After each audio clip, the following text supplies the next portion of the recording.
Bien, hermanos, pues este día vamos a platicar de un tema que es sumamente importante porque habla sobre la importancia de nuestro Señor y la prioridad que damos a Él y a las cosas que tienen que ver con Él. Así que ustedes se darán cuenta que es un tema que tiene que estar muy presente y que tenemos que atenderlo con cuidado, con santidad y también, como decía hace un instante, con temor. Yo les voy a suplicar que me acompañen. El texto base está en Deuteronomio, capítulo 6. Es un pasaje que es muy conocido y aparte que recurrimos a él frecuentemente. Es en Deuteronomio 6, versículos del 4 al 9. La Santa Palabra dice: Oye Israel, Jehová nuestro Dios, Jehová uno es.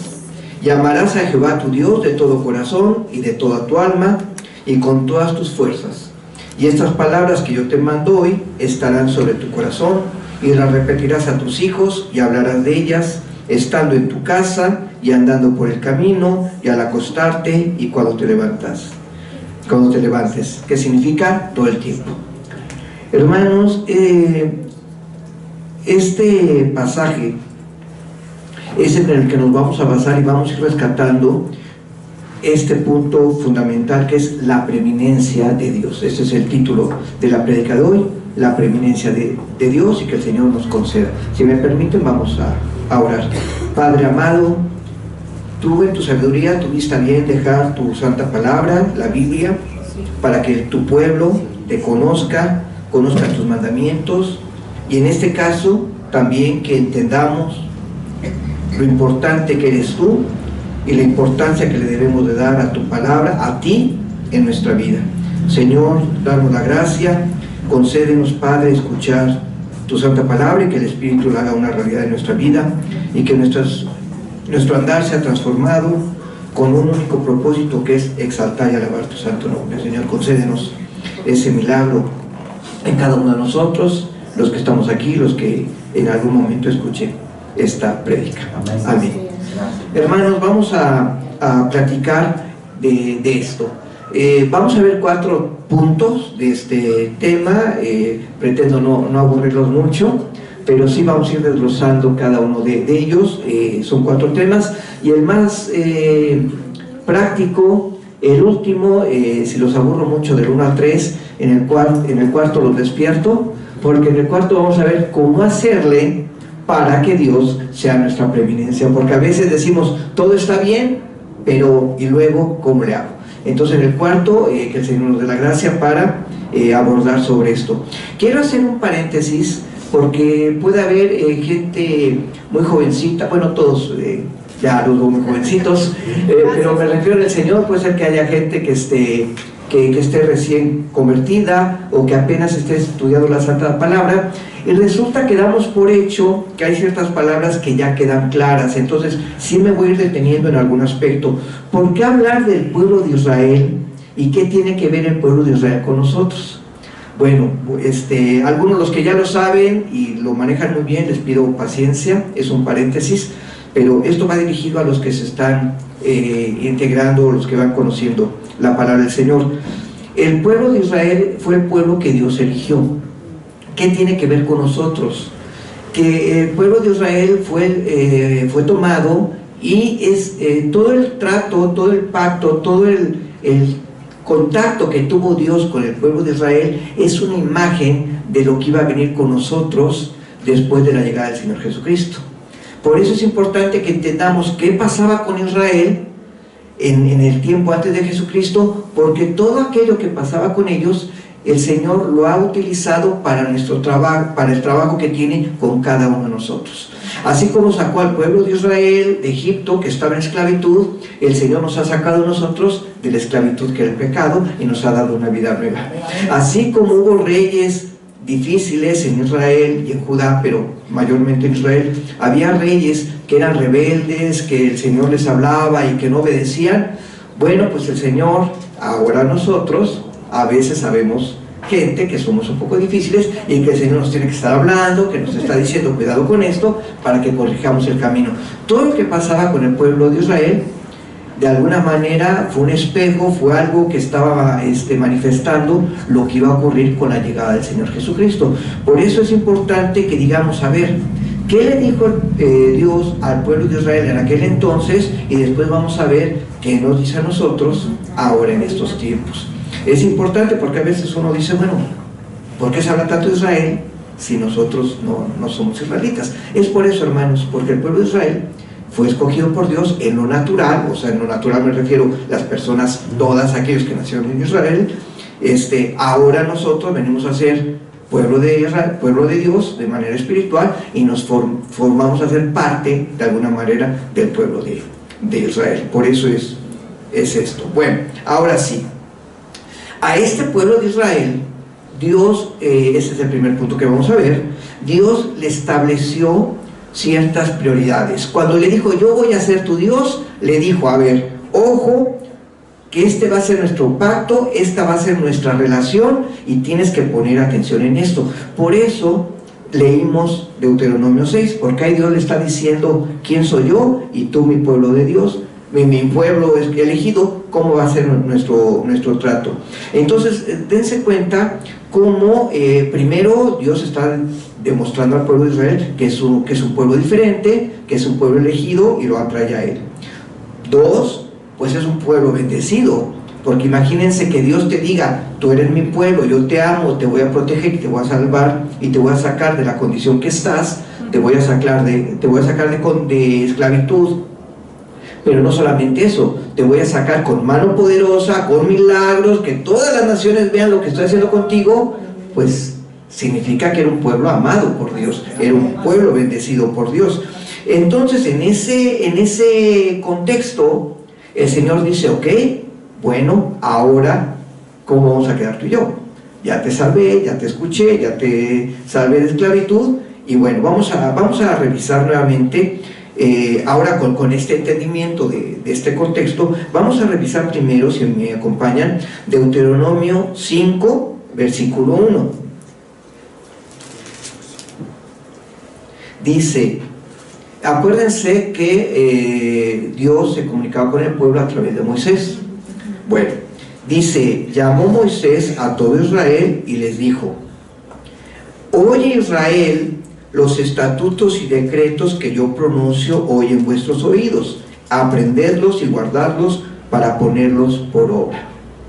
O sea, Moisés le está diciendo, pueblo, escuchen lo que les voy a decir. ¿Quién se los había dado esos estatutos, esas ordenanzas? Dios.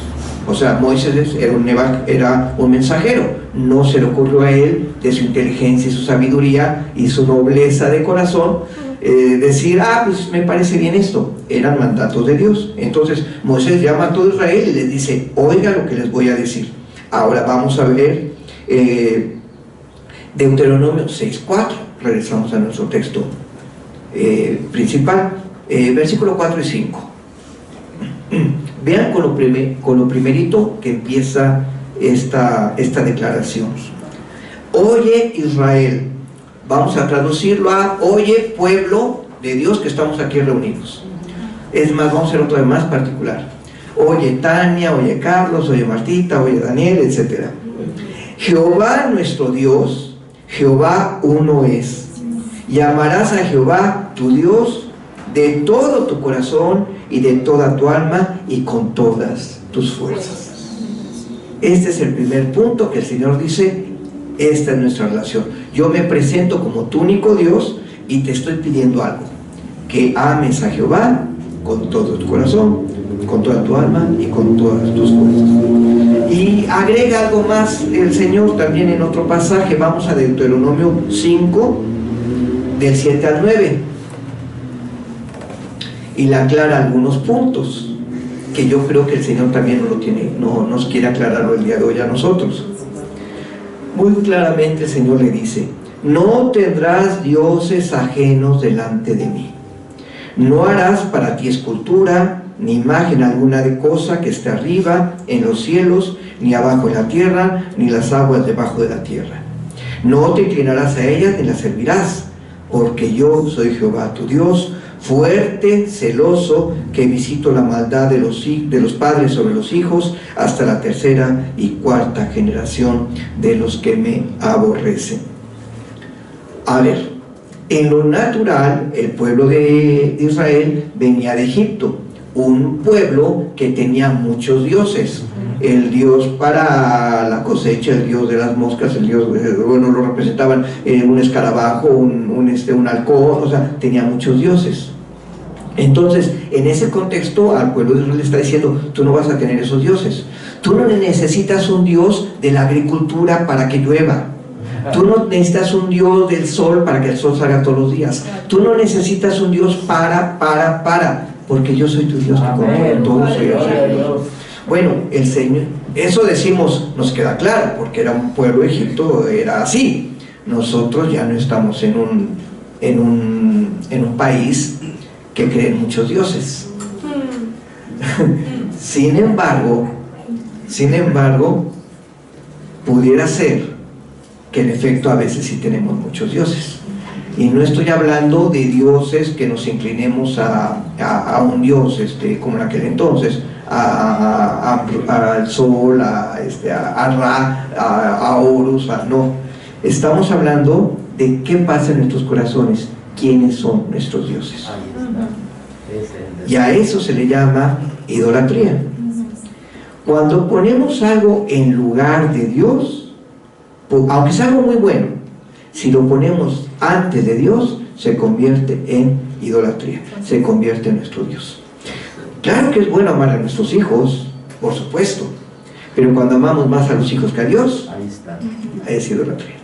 Es bueno trabajar y hacer nuestro trabajo bastante bien, pero si ponemos el trabajo delante de Dios, es idolatría. Amén. El Señor pues permitió que existiera la televisión. Bueno, ya soy raro, televisión, ya los jóvenes ya no saben qué es televisión. Pantalla plana, es streaming, plataformas. Ahora sí ya los jóvenes ya me están entendiendo que hablo. En su origen no es malo, pero si eso me lleva a ocupar 5 horas de mi vida diaria y no le dedico tiempo al Señor, entonces se convierte en idolatría. Pablo decía: todas las cosas son buenas, el problema es cuando me dejo dominar por alguna de ellas. Ahí es donde ya empezamos a ver esta dificultad.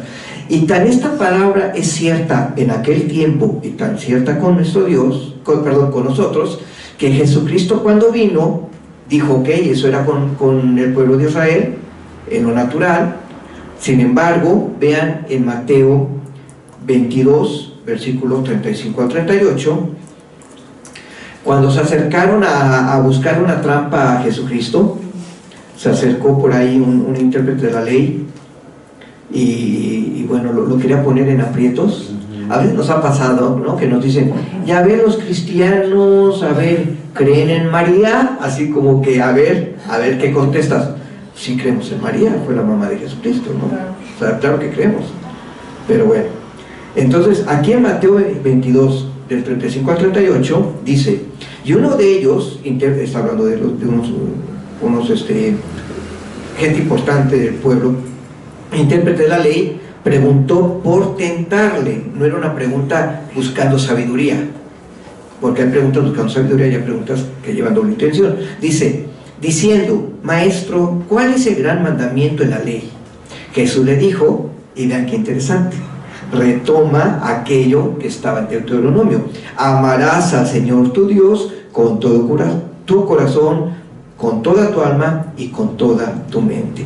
Este es el primero y grande mandamiento. Así que tanto en el pueblo de Israel en tiempo pasado como Jesucristo en el tiempo actual para cada uno de nosotros está repitiendo exactamente lo mismo. La preeminencia de nuestra vida tiene que ser Dios. poner a Dios en primer lugar. Todo lo que se aparta de Dios, que Dios ha llamado hermanos, es idolatría. Ahora, hermanos, esta palabra es difícil porque les decía que yo había estado platicando con algunos hermanos en el trabajo, y es una gran bendición poder tener hermanos en el trabajo, buscar espacio para compartir del Señor. Fíjense, bien interesante que en estas semanas con cada uno de ellos hablaba y rescatábamos este tema. A veces el trabajo nos absorbe tanto que pareciera que nos quita tiempo del Señor. Entonces lo que tenemos que pensar es, bueno, ¿y no será que le estoy dando prioridad al trabajo? Insisto, trabajar bien, profesionalmente, con entrega, eso es delante del Señor bueno, porque aparte estamos dando testimonio. Pero si el trabajo me impide que tenga tiempo para estar delante de Él, en su presencia, y me quita tiempo para alabarle, y me quita tiempo para leer su palabra, entonces el trabajo se está convirtiendo en un ídolo o en un estorbo para que Dios sea nuestra preeminencia. Y comentando con una maestra del trabajo cristiana, decíamos que, bueno, eso nos mostraba el Señor, que lo conveniente sería poner un alto y decir, tengo trabajo, pero ya, en este momento dejo de hacer lo que estoy haciendo y me voy y me meto en mi recámara y me pongo a leer o me pongo a dedicarle al Señor. Ya me estoy adelantando, dije que solo íbamos a ver en el cuarto punto, pero para que vean cómo es muy fácil dejarnos envolver con las cosas cotidianas, y entonces la preeminencia deja de ser Dios. Yo entiendo y lo vivo en nuestra vida actual, las distancias. Tengo alumnas que me dicen, maestro, que no puedo llegar a las 7, tengo que salir a las 4 4 y media de mi casa porque salgo a la carretera y tomo un camión, y luego es el primero que pasa, y luego el metro, y para llegar a las 7. Les digo, es que 2 horas y media de camino, bueno, mi hijo también se echa 2 horas de camino. Les digo, es que llegas ya cansado al trabajo, llegas cansada a la escuela, o sea, ya cómo te puedo pedir que rindas si el puro trayecto ya te cansó, y luego échate al regreso. Y luego la tarea que habemos maestros que dejamos un poquito de tarea, entonces hacer tarea, desvelarse, y al otro día otra vez lo mismo. Entonces yo lo entiendo, o sea, y yo como maestro también lo vivo, porque no nada más se dejo tarea ya, o sea, yo también tengo que hacer muchas cosas. Entonces sí entiendo que la dinámica actual no nos absorbe. Aún las mujeres que no trabajan y que están en su casa, ya el ir al mercado, el ir por las cosas, ponerse a guisar, después hacer otra, igual se les va el tiempo rapidísimo, y lo entiendo. Y acabamos se tardan 2 horas para comer y comemos en 5 minutos, y hay que volver a lavar trastes, ¿no? Y a recoger, o sea, lo entiendo. Entonces, sí entiendo los contextos, hay que ver al Señor que nos muestra. Ahora, este mandamiento que el Señor daba, no solamente era como que háganlo y ya. El Señor, en su nobleza, en su bondad, en su misericordia, ese es el segundo punto, el Señor ofrecía retribución, o sea, ofrecía recompensa al que lo hiciera. O sea, además, está bueno que decía, y si lo haces, va a haber bendición. Vamos a ver qué encontramos en Jeremías. Acuérdense que los profetas, tanto con los mayores como los menores, eran profetas que el Señor les mandaba una palabra para que ellos la llevaran al pueblo. O sea, hubo profetas que llevaban la palabra al pueblo de Israel o a Judá. Es más, había profetas que hasta llevaban palabra a naciones enemigas. Entonces los profetas tienen un papel fundamental en la historia, pero también en la Biblia. Entonces vean, este profeta llevó palabra de Jehová al pueblo de Israel. El capítulo 2, versículo 4 y 5. Jeremías les decía al pueblo, ¿ya lo tenemos, hermanos? Amén. Dice, oíd la palabra de Jehová, casa de Jacob, y todas las familias de la casa de Israel. Así dijo Jehová, o sea, aclaro, ¿qué maldad hallaron en mí vuestros padres, que se alejaron de mí, y que se fueron tras la vanidad y se hicieron vanos? Y no dijeron, ¿dónde está Jehová, que nos hizo subir de la tierra de Egipto, que nos condujo por el desierto, por una tierra desierta y despoblada, por tierra seca y de sombra de muerte, por una tierra por la cual no pasó varón, ni allí habitó hombre. O sea, que el Señor les había hecho cosas buenas, y que hizo el pueblo de Israel, no lo siguió, no valoró lo que Dios había hecho por ellos. Dice, hice todo esto, dice, se fueron tras la vanidad. ¿Qué significa vanidad? Cosas que no son importantes, cosas que de momento nos satisfacen, pero no deben de estar en nuestras prioridades. Estaba leyendo un libro cristiano, y hablaba de que a veces tomamos decisiones por el placer momentáneo. O sea, me levanto temprano para ir a la iglesia o mejor me quedo durmiendo. Ese placer momentáneo de pues mejor me quedo durmiendo, no nos damos cuenta que a la larga puede tener una repercusión más grave de lo que estamos considerando, porque de momento decimos, pues ¿qué tiene? Quedarme dormido, está sabroso, está rico. Pero a la larga, si dejamos de congregarnos, dejamos de escuchar la palabra, dejamos de alabarle, a la larga nos vamos endureciendo, nos vamos alejando del Señor y el pecado va a entrar, ¿no? Entonces el Señor dice, no hagan esto que hizo el pueblo de Israel, no se vayan tras la vanidad, no se vayan por las cosas que aparentemente son atractivas. Y así igual con el pecado, ¿no? De momento decimos, peco ahorita o pienso en el futuro, no, pues mejor peco ahorita porque esto me va a dar placer ahorita, pero a la larga va a tener consecuencias. Entonces es importante que lo consideremos.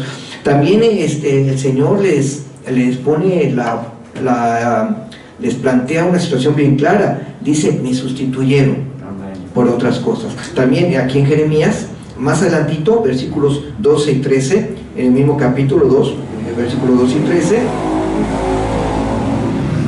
plantea algo. No es que solamente no hagamos caso de Dios, sino que entonces escogemos otra cosa. Dice, espantaos cielos sobre esto y horrorizaos, desolaos en gran manera, dijo Jehová, porque dos males ha hecho mi pueblo. Me dejaron a mí fuente de agua viva, y cavaron para sí cisternas rotas que no retienen agua. O sea, cavaron su propio pozo.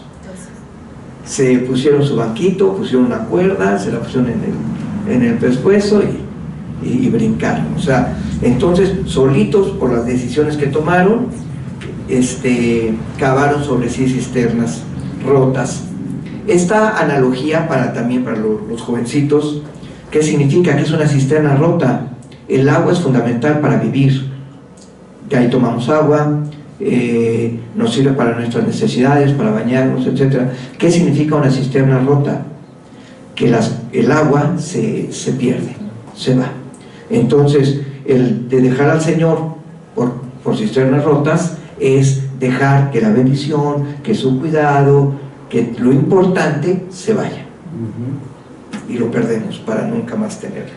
Ahora, Dios les advirtió, como les decía, el Señor tiene cuidado de nosotros, y les decía lo que iba a pasar si hacían eso. Igual, seguimos en Jeremías, ahora versículo 19.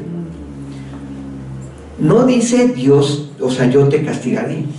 Dice, tu maldad te castigará, y tus rebeldías te condenarán. Sabe pues y ve cuán malo y amargo es el haber dejado tú a Jehová tu Dios, y faltar mi temor en ti, dice el Señor Jehová de los ejércitos. Esto es hermoso, hermanos. ¿Cuántas veces hemos escuchado la ley de la cosecha? Lo que siembras cosechas. Que hemos escuchado el famoso karma, lo que hemos escuchado también, el que a hierro mata, a hierro muere. O sea, hay muchos dichos populares, pero hablan de esto. Dice, tu maldad te castigará. ¿Qué significa? Que si algo haces mal, tarde o temprano va a tener una consecuencia en tu vida. Dice, y tus rebeldías te condenarán. Aquí todavía hay un mensaje todavía más profundo, ya no voy a detener mucho en esto, pero mi rebeldía, sí, Dios me dice esto, pero no voy a hacer caso. Dice, te van a condenar. O sea, esa actitud te va a condenar. A veces podemos cometer errores, sí, pero el Señor ve mucho el corazón. O sea, ¿qué hay en tu corazón? Si yo voy caminando y sin querer doy un codazo, es un error, una equivocación, y no pasa nada, el Señor ve el corazón, y si volteamos y pedimos perdón, no pasa nada. Pero si el codazo fue con la intención, entonces el Señor ve el corazón, o sea, y aunque digamos perdón, el Señor dice, no, a mí no me engañas. A lo mejor a la persona le engañas, pero a mí no, o sea, como en el fútbol, ¿no? Ese codazo fue a propósito y expulsado. Bueno, y algo importante acá, dice, al haber dejado tú a Jehová tu Dios, o sea, Dios no nos deja, nosotros dejamos a Dios, dice, y faltar mi temor en ti, temor santo, o sea, decir, lo que yo haga, debo saber que estoy bajo la mirada de un Dios, y que Dios es un Dios santo y que está con nosotros. Así que, ahora bien, el panorama no está tan gris. El Señor es bueno. El panorama no es un callejón sin salida. El Señor es hermoso. Siempre hace un llamado para regresar. Vean lo que dice, igual aquí en Jeremías. Ahora nos vamos al capítulo 3, versículo del 12 al 13. Dice, ve y clama estas palabras hacia el norte y di, vuélvete, oh rebelde Israel. Capítulo 3, versículos del 12 y 13. Repito, ve y clama estas palabras hacia el norte y di, vuélvete, oh rebelde Israel, dice Jehová, no haré caer mi ira sobre ti, porque misericordioso soy yo, dice Jehová, no guardaré para siempre el enojo. Gracias, Padre. Reconoce pues tu maldad, porque contra Jehová tu Dios has prevaricado, o sea, has pecado, has hecho mal, y fornicaste con los extraños debajo de todo árbol frondoso, y no oíste mi voz, dice Jehová. Así que el Señor dice, aunque estás haciendo mal, aunque me abandonaste, resulta que soy misericordioso. Resulta que te doy chance de que te regreses, y aparte dice, no voy a guardar para siempre tu enojo, o sea, no va a ser perpetuo. Ahora bien, los que aún así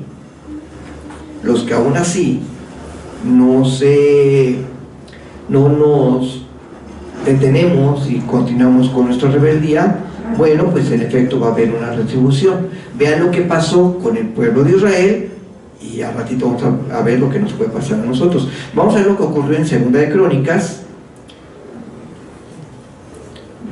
36. Primero vemos el versículo 12.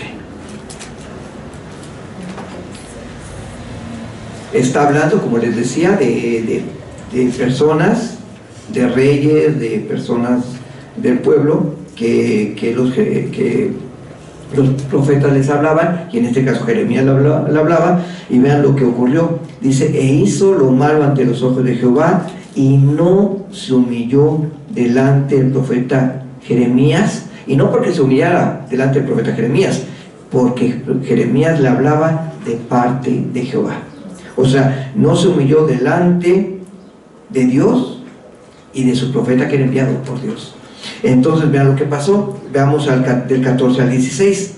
Y también todos los principales sacerdotes y el pueblo aumentaron la iniquidad. No estamos, 16, el mismo capítulo 36 de Segunda de Crónicas, pero versículos del 14 al 16. Dice, también todos los principales sacerdotes y el pueblo aumentaron la iniquidad, siguiendo todas las abominaciones de las naciones y contaminando la casa de Jehová, la cual él había santificado en Jerusalén. Jehová, el 15, Jehová, el Dios de sus padres, envió constantemente palabra a ellos por medio de sus mensajeros, porque él tenía misericordia de su pueblo y de su habitación. El Señor no quería que pecaran. El Señor les avisaba, como el niño que va corriendo con un cuchillo, va corriendo y le decimos, cuidado, espérate, te vas a caer, te vas a lastimar. Bueno, el Señor así decía. Pero ¿qué pasó? Veamos el 16. Mas ellos hacían, ahí dice escarnio, hacían burla de los mensajeros de Dios y menospreciaban sus palabras, burlándose de sus profetas, hasta que subió la ira de Jehová contra su pueblo. Y este es el versículo. Una vez hubo una prédica hace muchos años, que cuál era el versículo más triste de la Biblia. Dice, y no hubo ya remedio. Ahí fue donde el Señor dijo, ya, no hay otra. Se van al cautiverio, van a tener que tener una disciplina. Hermanos, a veces hay prédicas que el Señor de voz audible nos dice, ojo con esto. Aunque a mí me ha pasado, desde jovencito hay prédicas que las recuerdo hasta la actualidad, que no ha sido una, no han sido dos, no han sido cinco. Hay varias prédicas que el Señor de manera audible me ha dicho, Edgar, cuidado con esto. A veces he hecho caso, otras no, y en las que no ha habido consecuencias. Pero el Señor con voz audible ha mandado su mensaje. Hermanos, los profetas lo hacían al pueblo de Israel en aquel tiempo, a raíz de la venida de nuestro Señor Jesucristo, por medio del Espíritu y por otros medios, el pastor, prédicas, mensajes, etcétera. Pero el Señor nos sigue hablando y nos sigue diciendo, cuidado con esto, no hagas, ten cuidado. Y cuando menospreciamos todos esos mensajes, todas esas palabras de alerta, cuando las descuidamos y caemos, el Señor dice, bueno, pues no hay remedio y pues vamos a disciplinar. Vamos a ocupar esto que hiciste y una, seguramente se va a revertir, dos, te va a alcanzar, tres, vas a sufrir consecuencias y cuatro, pues sí, hasta yo como Dios, pues voy a poner allá alguna situación, algún pequeño correctivo, ¿no? Pero seguimos siendo pueblo de Dios. Entonces, preferible ser corregido por el Señor, que además sufrir consecuencias, etcétera, y saber que estamos alejados de Dios y sufrir el fuego eterno. Entonces, bueno, hay esperanza. Vamos al punto número 3. Así como al pueblo de Israel se le planteó que la prioridad tendría que ser Dios, bueno, pues el día de hoy también Dios nos muestra que nuestra prioridad debe ser Dios. Vamos a recordar lo que decía Mateo, bueno, lo que decía el Señor, lo registró Mateo, pero lo que dijo Jesucristo, Mateo 22, versículos 37 y 38, recordemos un pasaje que lo conocemos muy bien, y bueno, está ahí también para lo que... Amarás al Señor tu Dios con todo tu corazón y con toda tu alma y con toda tu mente. Y dice el 38, este es el primero y grande mandamiento. ¿Qué significa que le amemos con toda nuestra mente, con toda nuestra alma, con todo nuestro cuerpo, con todas nuestras fuerzas? Pues que Él tiene que ser nuestra prioridad en todo. Amén. En todo. Amén. Por ejemplo, ¿qué pasa en las tribulaciones? ¿Qué pasa en las pruebas? Pedimos ayuda primero, le pedimos ayuda al hermano, a la hermana, a la comadre, al político, al abogado que sabemos que es bien bueno, nos va a sacar del problema. ¿A quién recurrimos primero? ¿A esas personas o nos tomamos un tiempo de decirle, Señor, estoy pasando por esa tribulación? Es tomarnos un minuto. Es tomarnos un minuto, porque a veces la tribulación o la prueba sale nuestro yo. Número 1, no le estamos dando la preeminencia a Él. Número 2, a veces las decisiones que tomamos no son las adecuadas, porque las estamos tomando de acuerdo a nuestras habilidades, a nuestras capacidades, y ¿saben qué? Frecuentemente no salen del todo bien. Entonces, en nuestras tribulaciones, lo que el Señor me muestra y se los comparto con ustedes es que recordemos lo que dice el Salmo 50. Salmo 50, versículo 15, que dice el Señor: invócame en el día de la angustia, te libraré y tú me honrarás. O sea, tú reconocerás que fui yo. Amén. No fue tu sabiduría, no fue tu dinero, no fue tus palancas. Amén. Sabrás que fui yo el que te salvó. Entonces, ¿con qué nos está diciendo aquí el Señor? Que debemos confiar plenamente en Él, si Él es nuestra prioridad. Amén. Fíjense que pasó algo muy hermoso, hermanos, y para gloria del Señor lo digo.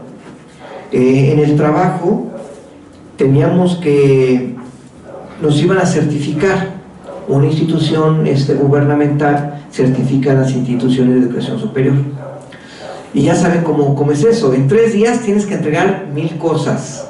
Bere también debe saber cuando nos piden cosas así, ¿verdad? Y bueno, nuestros hermanos también, maestros, todos saben lo que significa. Ahora imagínense una certificación a nivel nacional de educación superior. Entonces nos piden muchas cosas.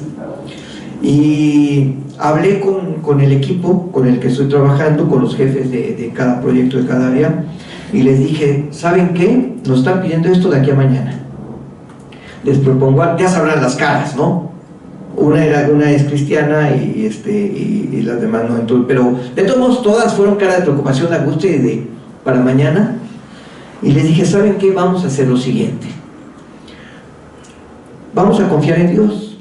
Les digo, vamos a hacer lo que nuestras fuerzas nos den. Vamos a hacerlo profesionalmente y lo vamos a hacer bien. Y que el Señor, hasta donde nos dé, que nos permita cumplir. No quiero que se acuesten a las 5 de la mañana, hasta donde nuestra capacidad nos dé, pero confiemos en el Señor. Y así se los dije. Había cristianos, pero había gente que no. Y hasta donde el Señor nos dé la capacidad. Cada quien trabajó en su casa. Ese día yo tenía clase en la universidad, llegué en la noche, me senté a trabajar como a las 8:30. Yo ya no me desvelo, ya nunca fui bueno para las desveladas, y ahora pasado los 40 ya tampoco. Entonces, como eso a las 10 ya no pude más. Dije, Señor, tú sabes que hasta aquí llegué. Dejé hasta ahí. Al día siguiente llegamos al trabajo, seguimos trabajando, y así los 3 días nos tomamos 2 días para entregar, porque era imposible entregarlo ese miércoles, seguimos trabajando hasta el viernes, y se entregó lo que teníamos que entregar. Hermanos, para gloria de Dios lo digo, fuimos bendecidos. Nos certificaron en CIES como una institución de educación superior certificada. Se había hecho varias veces, teníamos muchos años que se había intentado, no nos había dado la certificación, y con esta nueva administración se certificó la escuela. Reuní al equipo y les dije, ¿se acuerdan que habíamos dicho que íbamos a hacer profesionalmente, pero que hasta donde el Señor nos diera? Les digo, para gloria de Dios, la escuela fue certificada, ya nos dio nuestra constancia. Fue hermoso, hermanos. Entonces, en las tribulaciones, si ponemos al Señor delante, Él nos bendice. No digo que siempre va a ser así, o sea, yo no digo que lo usemos como amuleto, pero sí pude ver cómo el Señor se manifestó y se glorificó en esta situación tan complicada que tenía delante. Entonces, hermanos, es un ejemplo de cómo cuando en nuestras tribulaciones, en las pruebas, tenemos que tomarnos un tiempecito y decir, Señor, tú vas delante. Amén. Otro ejemplo, ¿qué pasa con nuestro tiempo, hermanos? Y ahí sí, pues yo salgo raspado, no sé usted, hermano, pero yo salgo raspado. ¿Qué pasa con nuestro tiempo? ¿Cuánto tiempo le dedicamos al Señor al día? De las 24 horas, ¿cuánto tiempo le dedicamos al Señor? Es más, se las pongo más complicado, para que el que diga, no, pues, palomita, en el checklist que digan, no estoy tan mal, se las pongo más complicada.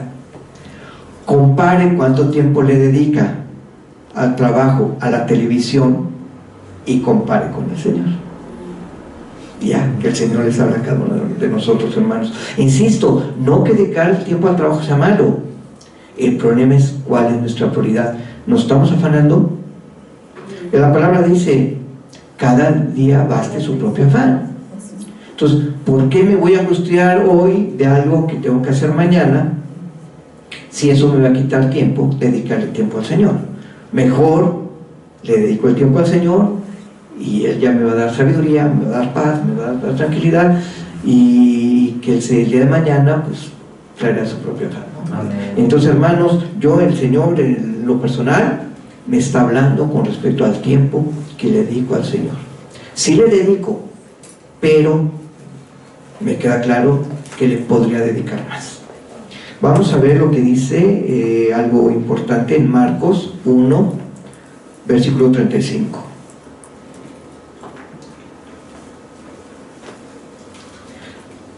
Levantándose muy de mañana, está hablando de nuestro líder, de nuestro modelo, de nuestra enseñanza, de nuestro ejemplo. Amén. Jesucristo. Dice, levantándose muy de mañana, siendo aún muy oscuro, salió y se fue a un lugar desierto y allí oraba. Hermanos, cada quien tenemos tiempos, les digo que yo ya no soy bueno en las desveladas, pero en la tarde puedo hacer un alto y orar, dedicar a orar. O en la mañana levantarme, en lo que me levanto, en lo que se van uniendo los sentidos, porque uno se levanta y no sabe que a veces no sé si les ha pasado, que se levanta uno y dice, ¿qué día es hoy? O sea, hoy ¿qué tengo que hacer? ¿Es día de iglesia? ¿Es sábado? ¿Qué tengo? Bueno, cuando estamos en ese proceso, dediquémosle tiempo y digamos, Señor, gracias, me dejaste abrir los ojos, y Señor, que este día, bueno, ya lo que el Señor les ponga, pero vamos, dedicarle tiempo al Señor, o sea, que Él sea nuestra prioridad. Algo también muy hermoso, aquí que está en Efesios 5, versículos 16 y 17.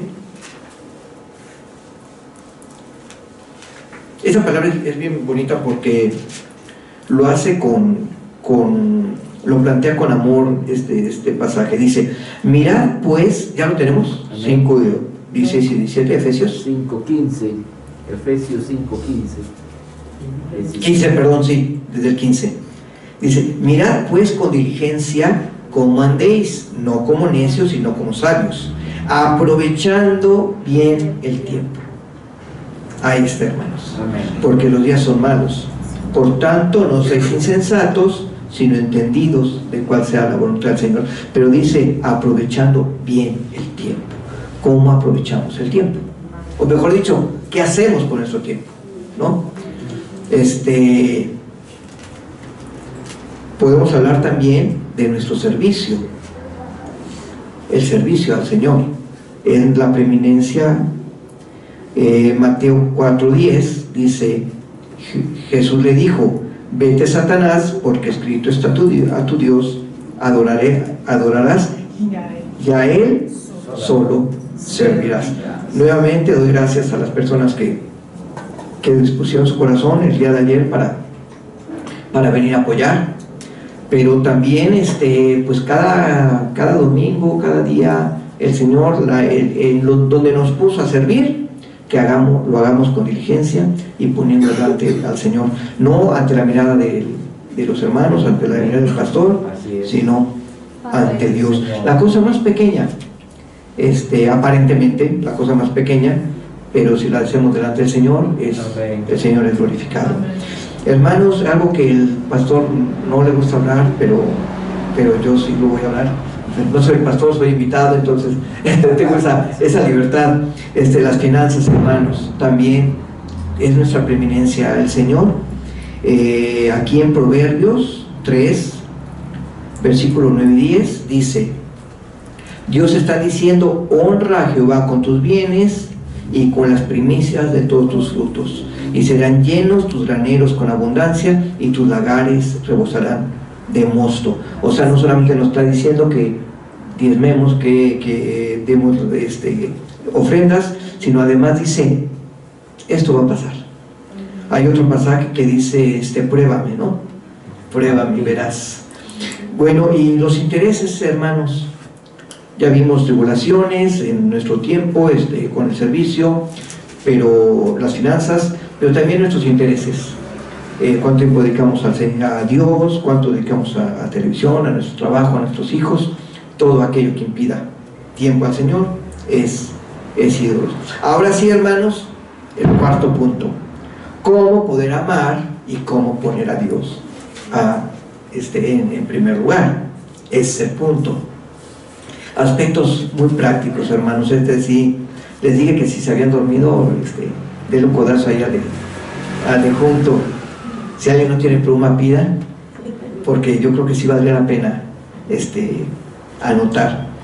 Y hermanos, una vez en una prédica con los hermanos de Loma, yo les decía, si no estamos dispuestos a pagar el precio de querer honrar al Señor, pues está de más que escribamos. O sea, debemos tener un interés genuino en nuestro corazón de decir, Señor, te quiero honrar. Amén. porque me has rescatado, me has salvado, me has dado la vida eterna, me has concedido alabar al Señor. Hace rato que hablábamos, alabar al Señor es tan hermoso, hermanos, a sentir su presencia. Nos has dado ese privilegio, no todos lo tienen. Yo pues voy a hablar en primera persona, es hermoso vivir con esperanza. Amén. Nos ha traído esperanza, hermano. Ya no vivimos como animalitos un día tras otro, que todos los días igual, y un día, y llegar a viejitos y ver hacia atrás. ¿Qué hiciste? Pues vivía así, ¿no? No, nos ha dado esperanza. O sea, si con todo esto en nuestro corazón no hay el menor deseo de honrarle y de alabar, algo está pasando. Algo no es normal. Ayer platicando con el pastor, yo les decía, ya estamos terminando, hermanadas, me permito hacer este paréntesis porque creo que vale la pena. Fíjense que ayer platicábamos de gente que, por ejemplo, asesinos seriales, que los entrevistan y dicen, no me arrepiento. Y la gente se escandaliza. ¿Cómo es posible que cometió tantos delitos y feos? O sea, delitos feos. Y dice que no se arrepiente. Pues no se arrepiente, porque hay un problema. En el cerebro hay un problema. En algunos casos hay una lesión. Entonces, en efecto, no hay remordimiento. No se puede arrepentir porque no siente nada. Pero hay una lesión, hay un problema en el cerebro. Si nosotros no sentimos el anhelo de honrar al Señor con todo lo que nos ha dado y con todo lo que nos ha prometido, hermanos, si hagámonos un estudio, algo debe estar pasando. O sea, no puede ser normal que un hijo de Dios, un recién nacido, un nacido de nuevo, no puede ser que no sienten en su corazón el anhelo de honrar al Señor. Hermanos, algo está pasando. Analicemos si hemos nacido de nuevo, porque eso tenía que ser del Espíritu, nos tendría que poner eso en nuestro corazón. Entonces, hermanos, que sea, no es para que no lo está sintiendo, no es para que se sienta mal, simplemente hay oportunidad. Mientras hay oportunidad, pues vámonos a nuestro Dios. Y los que sí tienen el anhelo de honrar a Dios en su corazón, que somos los que estamos aquí y los que nos están oyendo, ahí van 4 puntos bien sencillitos. Número 1, reconozcámosle cuando no le hemos dado la preeminencia. O sea, reconozcamos, Señor, en esto te he faltado, en esto te he fallado, en esto tengo que mejorar. Número 1, y pidámosle perdón. Amén. Ese es el primer punto, porque si seguimos disculpándonos, pues vamos a seguir diciendo, es que sí hay razón, pero es que, Señor, el trabajo, es que mi familia, es que mi esposo y no sé, si vamos a hacer eso, vamos a seguir haciéndolo. Entonces, número 1, reconozcamos que le hemos fallado y pidámosle perdón. 2, pidámosle al Señor que nos muestre en qué le hemos fallado. Porque a lo mejor decimos, no, pues yo estoy bien, yo estoy bien, o sea, me siento bien, yo creo que ahí voy. Pidámosle, Señor, analiza mi vida y muéstrame, porque yo no veo. Hay algo que se llama la ceguera del taller, no sé si habían escuchado de eso. El que tiene un taller se empieza a ensuciar y no ve que cada vez está más sucio, porque como se va ensuciando paulatinamente, no se da cuenta. Y uno que llega de primera vez dice, está bien sucio, y él no se dio cuenta. Se llama el taller es un aspecto psicológico, o es una explicación que dan los psicólogos. A veces en nuestra vida pasa así, no nos vamos dando cuenta que estamos dejando de orar, que estamos dejando de leer, que estamos dejando de pasar tiempo, no nos damos cuenta. Número 2, digámosle, Señor, analiza mi corazón.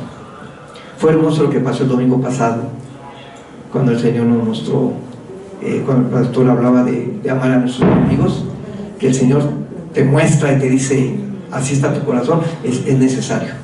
Y fue una gran bendición que el Señor nos lo permita. Número 3, si de veras queremos que nuestra vida cambie, que Él sea nuestra prioridad, pidamos en oración con toda sinceridad y pongamos nuestro corazón en esa oración. Hermanos, vamos a ver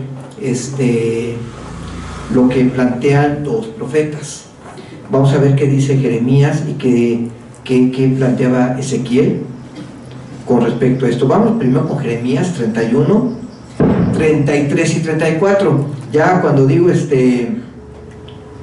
33, ya muchos saben qué versículo estoy citando, pero Jeremías 31, del 33 y 34 dice: pero este es el pacto que haré con la casa de Israel después de aquellos días, dice Jehová. Daré mi ley en su mente y la escribiré en su corazón, y yo seré a ellos por Dios y ellos me serán por pueblo. No enseñará más ninguno a su prójimo ni ninguno a su hermano, diciendo: conoce a Jehová, porque todos me conocerán, desde el más pequeño de ellos hasta el más grande, dice Jehová, porque perdonaré la maldad de ellos y no me acordaré más de su pecado. Preciosos hermanos, una gran palabra de esperanza. Y Ezequiel 36, versículo 25 al 27, también una palabra muy hermosa. Esparciré sobre vosotros agua limpia, y seré limpiado de todas vuestras inmundicias, y de todos vuestros ídolos os limpiaré. Y de lo que estamos hablando, de los ídolos. Os daré corazón nuevo, y pondré espíritu nuevo dentro de vosotros, y quitaré de vuestra carne el corazón de piedra, y os daré un corazón de carne, y pondré dentro de vosotros mi espíritu, y haré, esto es hermoso, haré que andéis en mis estatutos y guardéis mis preceptos y los pongáis por obra. No es que lo hagamos nosotros con nuestra propia fuerza, porque no podríamos. Amén. Nos va a jalar más la televisión, nos va a jalar más hacer otras cosas. El Señor dice: yo haré que guardes mis mandamientos y mis preceptos. ¿Qué tenemos que hacer? Pedirle al Señor en oración que nos llene de su Santo Espíritu. Y el último punto, hermanos, el 4, Dios nos promete algo. Aparte que vamos a ser beneficiados, todavía dice el Señor: te prometo lo siguiente. Capítulo 33, igual de Jeremías, versículos 8 y 9. 33, 8 y 9. Y lo limpiaré de toda su maldad con que pecaron contra mí, y perdonaré todos sus pecados con que contra mí pecaron y con que contra mí se rebelaron. Y me será a mí por nombre de gozo, de alabanza y de gloria entre todas las naciones de la tierra, que habrán oído todo el bien que yo les hago.